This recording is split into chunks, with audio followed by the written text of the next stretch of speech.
କୁହନ୍ତି ଗର୍ଭଣା ସଂକ୍ରାନ୍ତିରେ ଗର୍ଭ ପୂରେଇକି ଘାଣ୍ଟ ତରକାରୀ ଖାଆନ୍ତି। ତ ମୁଁ ତ ଆଜି ଖାଇଛି, ଆପଣମାନେ ଖାଇଛନ୍ତି ତ? ଯଦି ଖାଇଛନ୍ତି ନିହାତି କମେଣ୍ଟରେ ଜଣାଇବେ। ତ ମୁଁ କ'ଣ କରିଥିଲି, ପ୍ରଥମେ ସବୁ ପରିବାକୁ କାଟି ଭଲ ଭାବରେ ଧୋଇ ତାକୁ ହାଲକା ତେଲରେ ବଢ଼ିଆସେ ଭାଜି ଦେଇଥିଲି। ପରିବା ଭାଜି ହେଇଗଲା ପରେ ସେଥିରେ ପୂର୍ବରୁ ଭିଜେଇକି ରଖିଥିବା ମଟର, ବୁଟ, ସୋଲା ବୁଟ ସବୁ ପକେଇକି ହଳଦୀ, ଲୁଣ, ତେଜପତ୍ର ପକେଇକି ଆଉ ଟିକେ ବଢ଼ିଆସେ ଭାଜିଲି। ଗୋଟେ ଟମାଟୋ ବି ସେଇଥିରେ ଦେଇଥିଲି। ତାପରେ ପରିବା ଟିକେ ହାଲକା ସିଝିଗଲା ବେଳକୁ ଓଉକୁ ଯେଉଁ କାଟିକି ରଖିଥିଲି ଓଉ ପକେଇଲେ ବହୁତ ବଢ଼ିଆ ଲାଗିବ। ଓଉକୁ ଦରଦର ଛେଚିକି ସେଥିରେ ପକେଇଦେଲି। ପରିବା ମୋର ଭାଜି ହେବା ସହିତ ବଢ଼ିଆସେ ସିଝି ବି ଗଲା। ତାପରେ ମୁଁ କ'ଣ କରିଥିଲି, ଛେଚା ମସଲାରେ ଆଜି ଘାଣ୍ଟ ତରକାରୀ ବନେଇଥିଲି, ବହୁତ ଟେଷ୍ଟ ହେଇଥିଲା। ତ କ'ଣ କଲି, ସୋରିଷ ତେଲ ଦେଇଦେଲି, ଶୁଖିଲା ଲଙ୍କା, ପଞ୍ଚ ଫୁଟଣ କରିଦେଲି, ପିଆଜକୁ ଟିକେ ହାଲକା ଭାଜି ଦେଇକି ତାପରେ କ'ଣ କଲି, ଛେଚା ପିଆଜକୁ ପକେଇଥିଲି।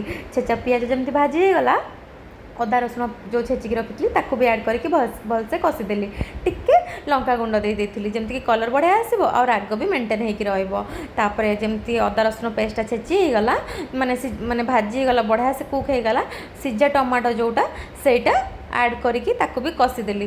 ତାପରେ କଷା ମସଲାକୁ ନେଇକି ସିଝା ପରିବାରେ ଆଡ଼୍ କରିକି ଆଉ ଟିକେ ବଢ଼ିଆସେ ମିଶାଇଦେଲି। ତାପରେ ଟିକେ ଗୁଡ଼ ଆଡ଼୍ କଲି ଯେଉଁଟାକି ଫ୍ଲେଭର୍ ଆହୁରି ବଢ଼ିଆ ଲାଗିବ। ତାପରେ ଟିକେ ଗରମ ପାଣି ଦେଇଦେଲି। ବାସ୍, ୱିଦାଉଟ୍ ଏନି ମସଲା, କେବଳ ଛେଚା ମସଲାରେ, ଆଉ କୌଣସି ପ୍ରକାର ପାଉଡ଼ର ମସଲା ୟୁଜ୍ ନ କରିକି ବହୁତ ବଢ଼ିଆ ଟେଷ୍ଟ ହେଇଥିଲା। ଉପରେ ଗରମ ମସଲା ଆଉ ଘର ତିଆରି ଜିରା ଲଙ୍କା ଗୁଣ୍ଡ ପକାଇଥିଲି। ଭିଡ଼ିଓ ଭଲ ଲାଗିଲେ ନିହାତି ଲାଇକ୍ କରନ୍ତୁ। ଜୟ ଜଗନ୍ନାଥ।